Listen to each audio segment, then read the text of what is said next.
Unahan ko na kayo mga ate at kuya. Hindi siya yung Filipino style na shawarma. Arabic shawarma talaga. Promise. Pag pala naluto na, medyo nagiging crunchy yung pinaka-sides bread pala. Sorry mga ate at kuya. أهلا وسهلا جربوا معنا الشاورما الشامية. Ayun mga ate at kuya, meron na naman ako ibabalita sa inyo. Dito lang yan sa Ginhawa, Malolos, Bulacan. Likod lang to ng Jollibee Malolos Crossing. Dito sa bahay na pula na nakikita nyo na to, meron tayong natagpuang home base Syrian shawarma and kebab na pwede nating orderin online. Yan, dito lang yan sa Dimashki. Dito nakatira yung gumagawa ng authentic Syrian shawarma. Tao po! Tao po! Hello po. Uy, Hello, po ma'am. si Hi. Andiyan po ba si Sir Syrian? Opo. Available po yung mga shawarma natin Yes ngayon? po. Tara po. Tao po! Hello kuya. Hindi kita makakamayan. Sir, buti naisipan nyo maglagay ng Syrian shawarma dito sa... Malolos po. Opo, Malolos. kasi sa Manila, medyo marami ng ganito. Sa Malolos, wala pa. Pero sir, matanong ko lang, Syrian po kayo? Opo, actually, half Syrian po ako. Yung mother ko Filipina, yung father ko po ang Syrian. Pero taga Malolos po talaga Taga kayo? Malolos po. Born and raised in Malolos. Kanin nyo po natutunan yung paggawa ng... Sa father ko po, tinuro Okay. niya po sa akin yung recipe. Dito sir, sa inyo, puro shawarma po yung ginagawa natin. Ngayon po, puro shawarma po and nag-add kami ng kebab. Kabab pala tamang basa doon, pero spelling kebab. Kebab sa English pero sa Arabic po kasi ang pronunciation namin ay kebab. Magkano naman ang per order ng shawarma natin, sir? Meron po kaming regular 150, large 220. Regular po, most likely ano po siya, parang kalahati nito yung regular. And 250 po yung Arabic style. Parang meal na po yun. Meron ng fries, pickles, tsaka extra garlic.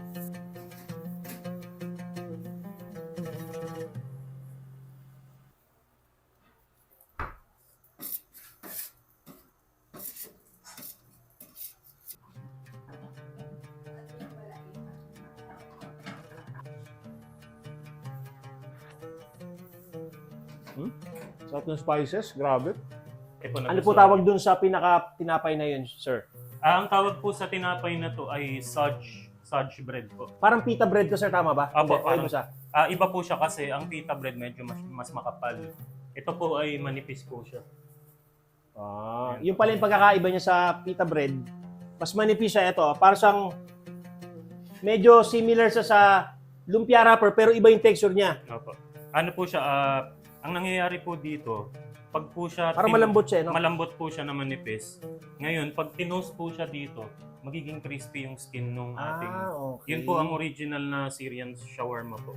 Crispy po yung skin. So dito, sir, ma-expect ng mga viewer natin na ito ay authentic, original, Opo. Syrian, Opo, we try Nautal our ako. best po. Syrian shawarma, no? Opo, we try our best po na maging authentic po yung ma-deliver namin na flavor sa ating mga... Saka ito pang isa mga ate at kuya.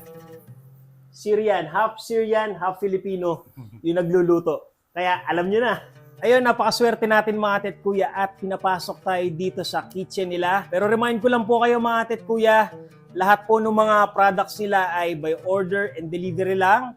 Pwede kayo mag-order sa Food Malolos or sa mga kilala nyo rider. Papick up nyo lang dito sa Ginhawa, Malolos, Bulacan. Nasa likod lang to ng Jollibee Malolos Crossing. Ayun, meron sila ditong large shawarma, 220 pesos. Yung ganito yun, no? Tingnan nyo. Ayan. Yung kalahati nito, mga ate at kuya, 150 pesos. Pero kung ako sa inyo, ito ng 220 pesos yung bilhin nyo. Meron din sila ditong bagong ilo-launch lang yung kanilang kebab sandwich. Nakita nyo naman kung paano nila ni-ready to. And meron din sila ditong Arabic style shawarma. Ito, 250 pesos. Meron ng french fries, meron ng sauce, pickled chili. 250 pesos. And ayun, meron din sila ditong, pwede to sa mga handaan nyo, shawarma platter. Napakarami na nito. Merong french fries, meron na ring sauce. 2,000 pesos only. Kapag gusto nyo mag-order mga ate at kuya, ito yung Facebook page nila. Ito naman mga ate at kuya, yung bagong product nila, yung kanilang kebab sandwich.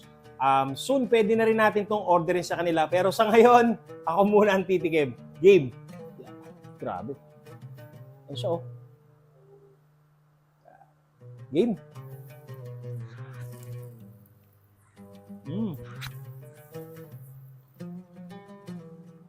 Sarap. Bukod dun sa kebab, meron siyang kasamang french fries sa loob, tapos merong mga gulay na Arabic style. Grabe. Ang sarap, promise. Ito yung large shawarma nila mga ate at kuya, 220 pesos. Yung half nito ay 150 pesos. Pero kung ako sa inyo, ito ng large yung orderin nyo. Game?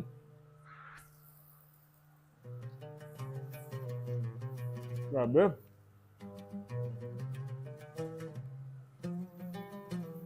Sarap. Grabe. Lasang-lasa mo yung mga spices dito. Hindi siya sobra-sobra yung pagkakalagay. Sakto lang para sa mga taste buds natin. Ang sarap. Promise, pati yung tinapay niya. Ang ganda ng texture, medyo crunchy. Pero malambot. Hindi ito yung shawarma na mga nakita natin sa labas dahil ito, Syrian talaga yung nagluluto. Sarap, promise. Thank you, Kuya Paul. Thank you. Kaway po, kaway. Po. Kaway guys, no? Kaway, kaway. Bye! Thank you.